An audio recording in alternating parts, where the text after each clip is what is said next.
19 February 2025 रोजी सुप्रसिद्ध नेत्रशल्य चिकित्सक डॉक्टर राजेश जवादे यांच्या जन्मदिनाचे औचित्य साधून कॅम्प परिसर स्थित रिफॉर्म्स क्लब अमरावती येथे भव्य रक्तदान शिबिराचे आयोजन करण्यात आले। यावेळी विविध क्षेत्रातील मान्यवर उपस्थितांनी डॉक्टर राजेश जवादे यांचे पुष्पगुच्छ देऊन अभिनंदन केले। समाजोपयोगी उपक्रम राबविण्यासह जवादे कुटुंबातील सदस्य व स्नेहीजन यांच्या वतीने दरवर्षी आगळावेगळा उपक्रम राबविण्यात येतात।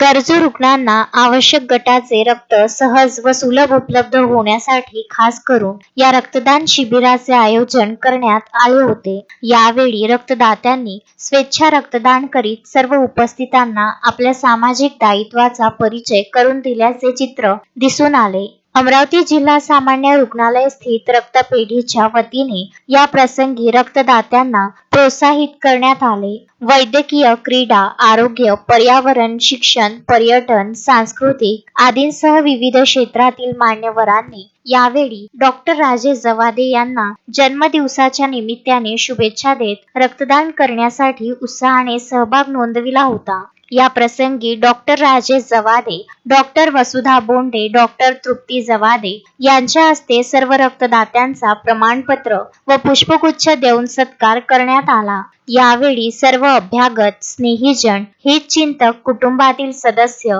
यांच्या प्रति कृतज्ञता व्यक्त करण्यासह आपल्या संबोधनात नेत्रशल्य चिकित्सक डॉक्टर राजेश जवादे यांनी सर्वश्रेष्ठ दान म्हणजेच रक्तदान असा अनमोल संदेश देत सर्व उपस्थितांचे आभार मानले। यावेळी अमरावती जिल्हा सामान्य रुग्णालय, ओपॅथॉल्मिक असोसिएशन, स्त्रीरोग व प्रसूतीशास्त्र संघटना, Indian medical association, Amravati diabetic association, orthopaedic doctor association, बालरोग तज्ञ संघटना आदींसह अन्य संघटना व त्यांचे सदस्य व पदाधिकारी प्रामुख्याने उपस्थित होते।